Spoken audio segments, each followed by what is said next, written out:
Всем чао, это Джорджио, канал «В погоне за стадио». Первые две остановки моего путешествия в августе 2024 года в Испании были Валенсия и Эльче. Отличный футбол, разные совершенно эмоции, но тем не менее это было круто и интересно. Сегодня мы отправляемся в третью точку, в Вильяреал, и в конце будет еще один сюрприз. Что ж, погнали!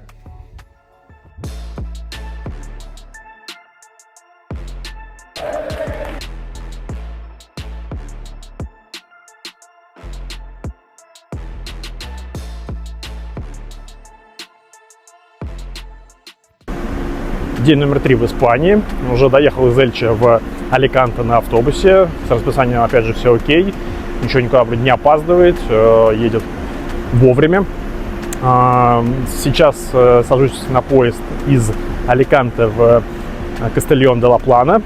И оттуда до него ехать 3:20. И оттуда мне нужно будет на автобусе, либо на какой-то электричке доехать до Вильяреала, чтобы сегодня пойти на матч Вильяреал Атлетико. Пока Испания меня очень радует, она в плане путешествия вот этого, она очень простая. Уверен, что есть какие-то непростые штуки в каких-то других городах, но Эльче и Аликанте меня очень порадовали. Вкусная еда, все открыто, приветливые люди, туалет технологичный, Starbucks 3 штуки в Аликанте, 350 тысяч населения и так далее. Так что пока очень положительные впечатления. В Аликанте самый технологичный туалет, который я видел, пусть он и платный за 1 евро, но он даже подсказывает вам, сколько нужно по времени мыть руки. Вот так вот. И так он выглядит. Про никого нет, можно показать. Это вообще ультра топ. Показано, что двери закрыты, то есть они заняты. Смотрите, какой дизайн. Я вообще в шоке.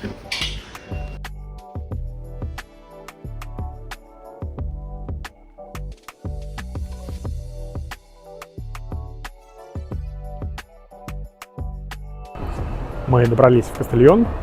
Самое смешное, что проехали Вильяреал, просто поезд, на котором ехал из Аликанте, проезжал мимо Вильяреала, но там не останавливались остановки, поэтому мне нужно сейчас будет вернуться в Вильяреал. Билет я уже купил с помощью сотрудника, потому что, к сожалению, не переводилось меню с испанского языка, хотя я нажимал на английский.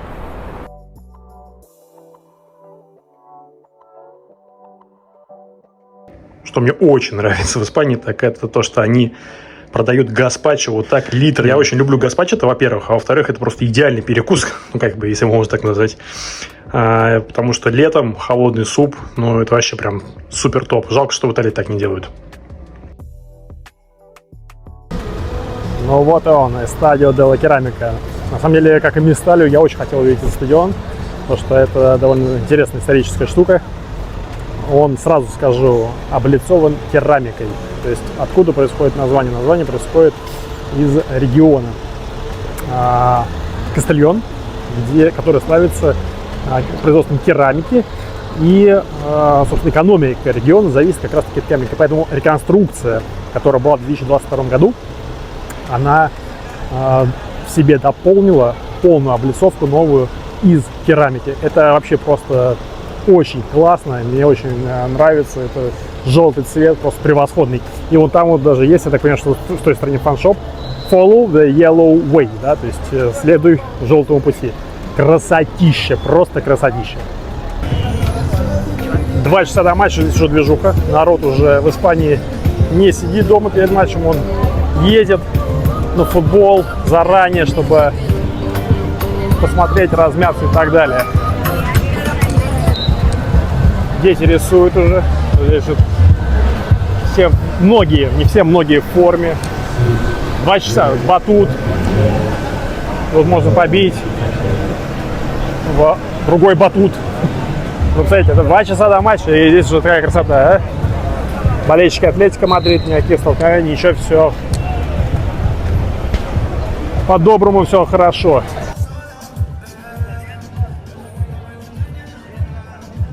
Так, я понимаю, здесь ресторан, да, вон там вот ресторан, Эль Керамиста, гастроклуб Вильяреал, и все из керамики, давайте потрогаем.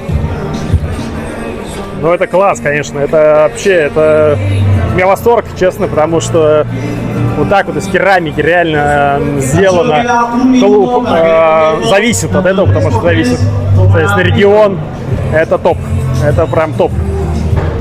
И вот там уже виднеется козыречек. Скоро придем на футбол. Давайте чуть истории. Открыт стадион был в 1923 году. Он назывался просто Кампо дель Вильяреал. Через 2 года, в 1925 был переименован в Эль Мадригал. Его так многие знают. Здесь нет какого-то супер загадки. Это просто название района, где все находится.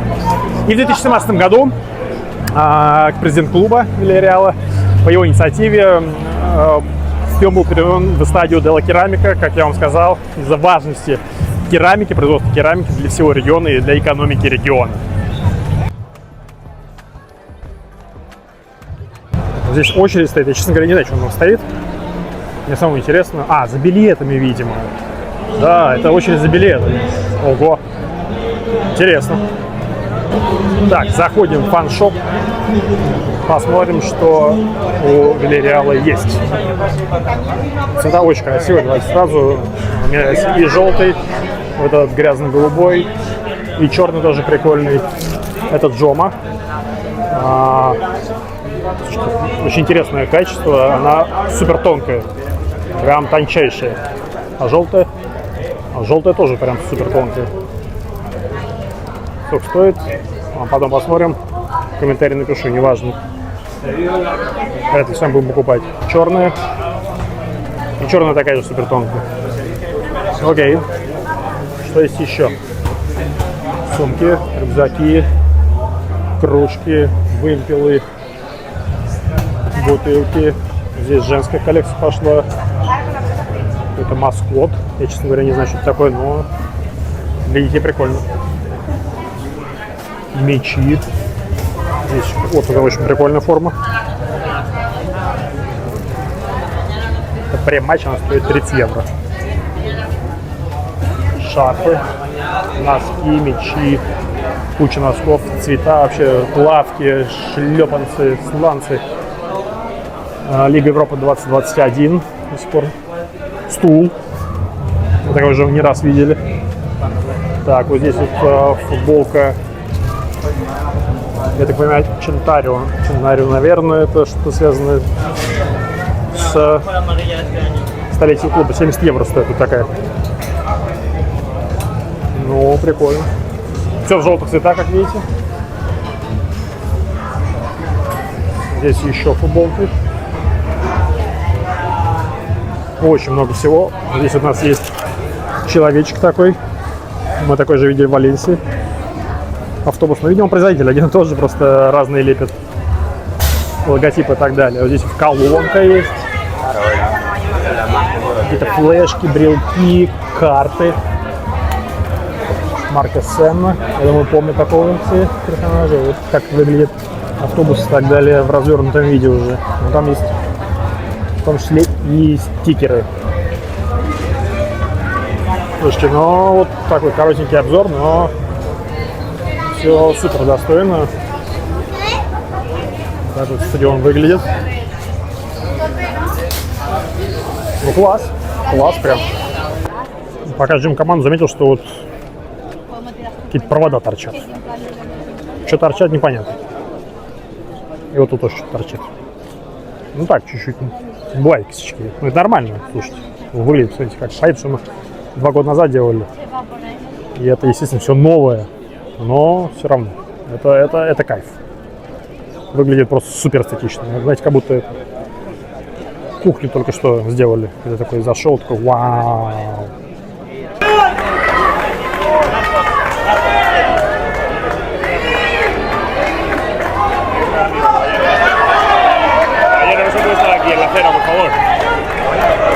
Прогоняют чуть-чуть.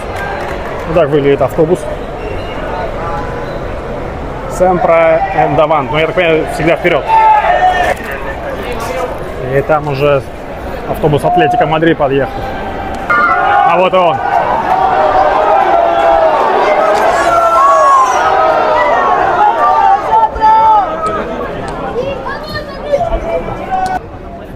Ну так, довольно все спокойно на самом деле.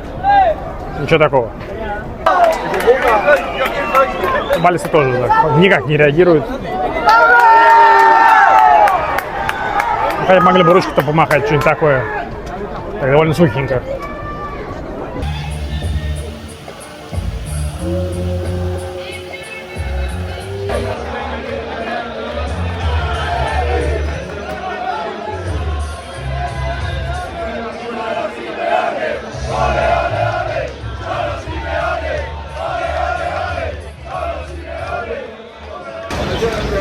Интересно, что вот стадион, вход на гостевой сектор, и вот детская площадка.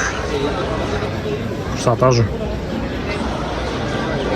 Еще какое-то здание, может быть, административное, еще что-то. Вот здесь, с этой стороны, стадион не полностью в керамике, только верхняя его часть. Вот это, как обычно, бетон, ну там стекла чуть-чуть, может быть, железо. Но все равно это, конечно, топ.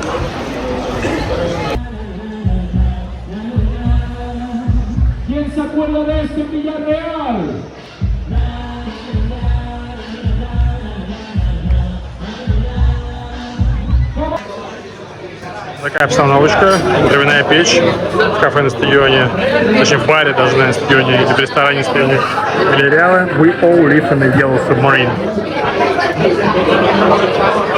Ну, это вообще топ, да? Согласитесь. Ну, внутри он, конечно, не такой красивый, как снаружи. Понятное дело, что не все в керамической плитке. Но все свеженькое, все сделано хорошо. И вот мы уже в чаше стадиона.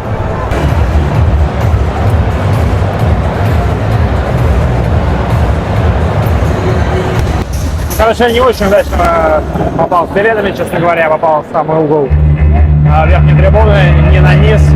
А я вроде бы убирал вниз через Лего Гоу. Вот, поэтому чуть-чуть будем как... Ну, не чуть-чуть, как гости будем на самом деле. Вот, но стадион, конечно, классный. Он очень прикольный. Он разноуровневый, что очень интересно. То есть трибуна, на которой я нахожусь, она самая высокая. Я вам сейчас покажу это. Вот, да, две боковые трибуны, они самые низкие, и противоположная трибуна чуть-чуть выше, чем две боковые, но ниже, чем трибуна, на которой я нахожусь. Вот гостевая трибуна, собственно, где я сейчас сижу. Вот боковые. И вот противоположные. Интересное решение, на самом деле. Я не знаю, почему они сделали вот так. Но, возможно, чтобы увеличить вместимость стадиона для каких-нибудь норм УЕФА и все такое.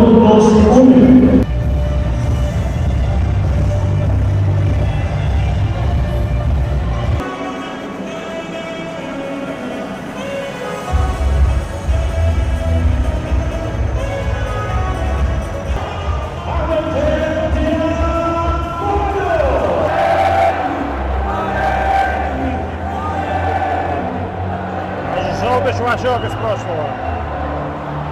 Он здесь есть. Смотрите.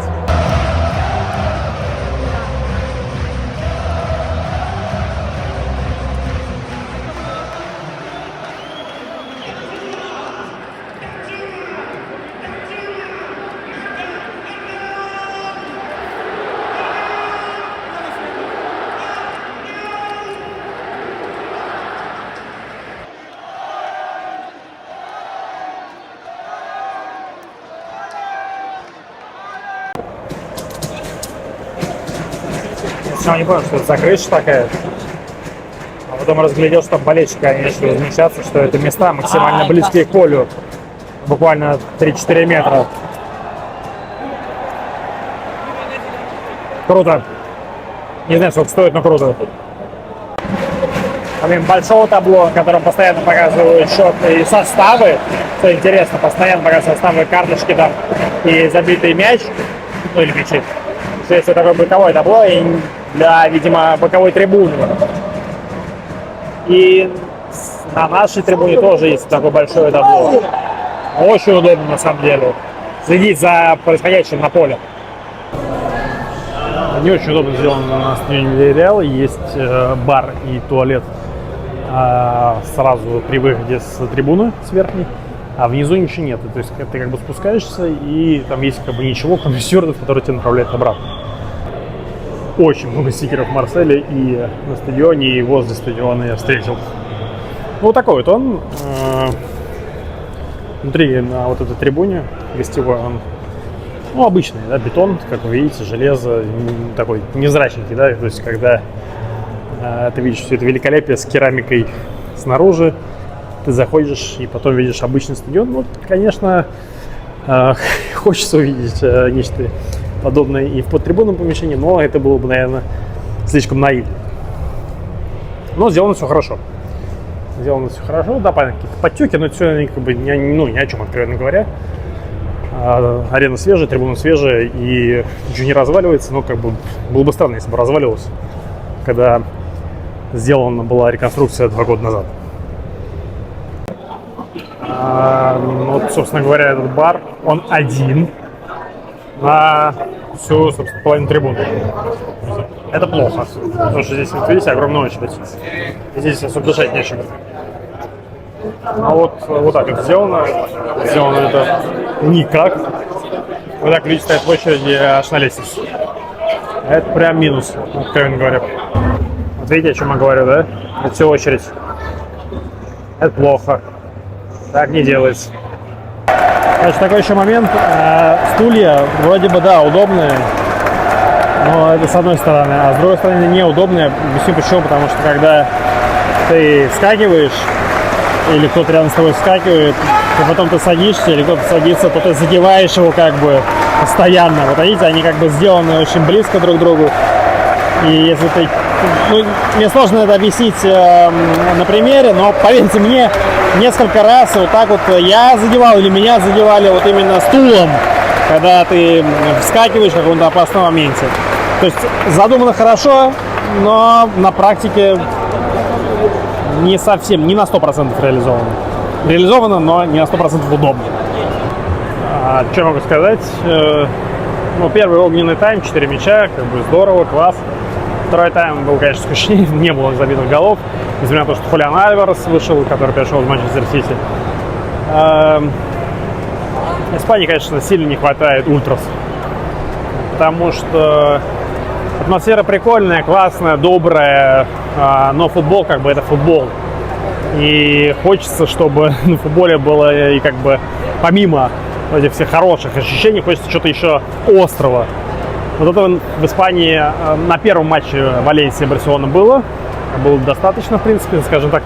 Сам матч и стадион, они компенсировали. Эльче, Уэска очень слабо.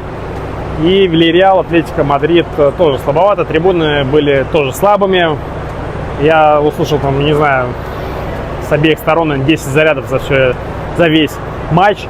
И это, конечно, прям печально. Ну, вот, откровенно говоря, печально. Потому что если бы в Италии были такие стадионы, я уверен, что они были бы под завязку. Они классные. Даже несмотря на то, что в Эльче стадион так себе, он все равно гораздо лучше многих в Италии. Вот, это вот такие мои впечатления. Завтра, возможно, мы еще попадем куда-нибудь. Или, возможно, не попадем, а я просто подведу итоги этого трипа.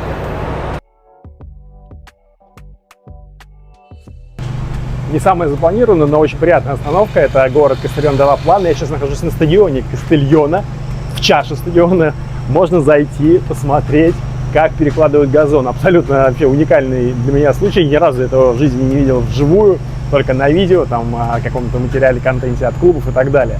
Кастельон играл в первом туре в гостях 17 августа и 25 августа будет играть дома. И вот сейчас, буквально на моих глазах, перекладывают газон и занимаются обустройством стадиона. Я еще снял, как люди стоят в очереди за абонементами. Так что подготовка к Сегунде, к второму дивизиону Испании. Стадион вышел в прошлом сезоне и очень ярко вышел, идет полным ходом.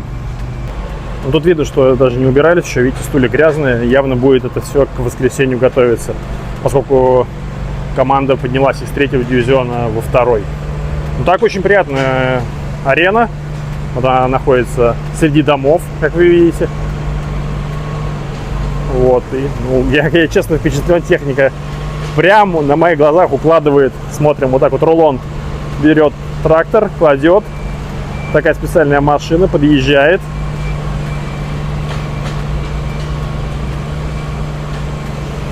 Мне очень самому интересно, поэтому я все вам показываю.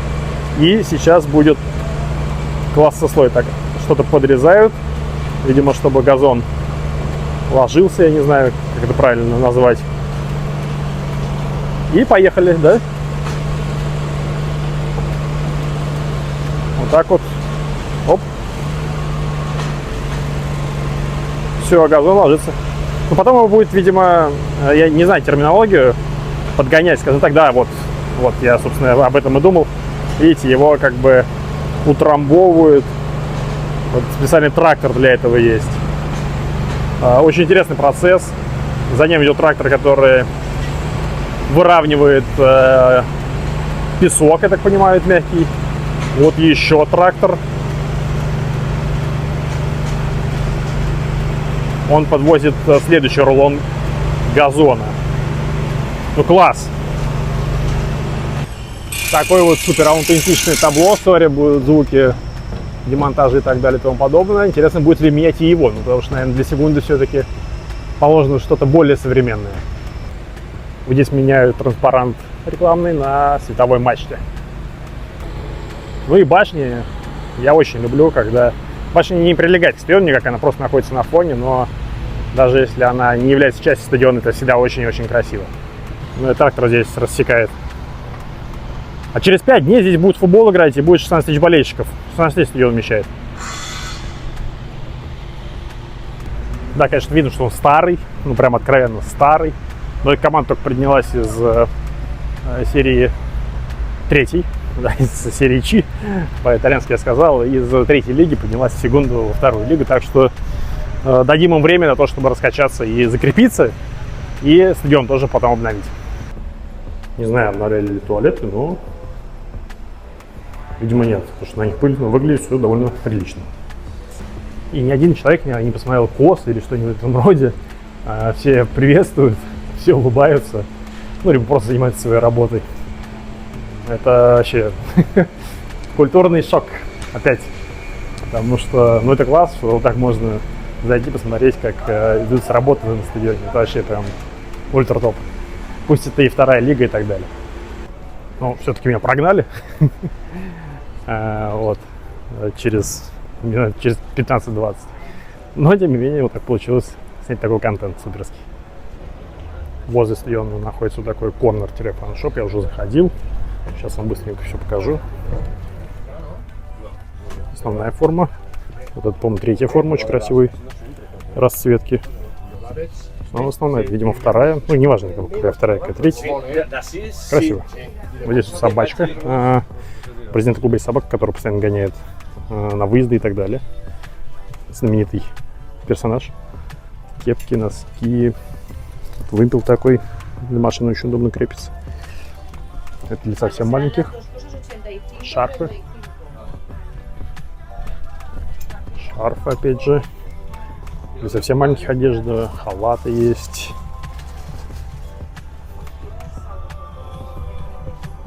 Ну, немного продукции, но при этом все самое необходимое есть. Вот футболка черная, конечно, черно-золотая, понятно, сочетание очень для повседневной носки очень удобные. Вот они обе эти для футболки мне очень понравились. Еще шарфы, носочки. Вот здесь есть мячи. И вот здесь вот такие стикеры я уже приобрел. И значок я тоже приобрел. Ну, вот такой небольшой фан-шоп рядом со стадионом прям.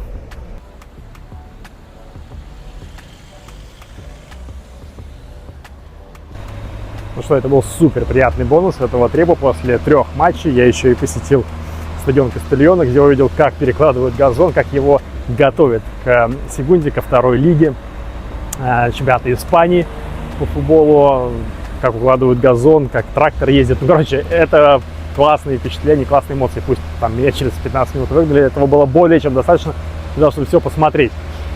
Это был очень крутой трип, мне очень понравился. Он был на изи, я вам так скажу, несмотря на то, что, да, понятно, физически тяжело, и морально тоже, потому что ты все равно устаешь, но все равно он был на изи, потому что в Испании все более-менее работает, все более-менее ездит. Да, там был косяк с поездом из Барселоны в Валенсию, там была задержка небольшая, когда я ехал из Аликанте в Кастильон как раз, но это все, знаете, это так, несерьезно. Это не влияло очень категорично, катастрофично на мою поездку. Валенсия, Барселона, Местали — это топ. Всем желаю посетить с большим соперником, приехать за день или остаться на день после матча, чтобы сходить на тур по Месталье.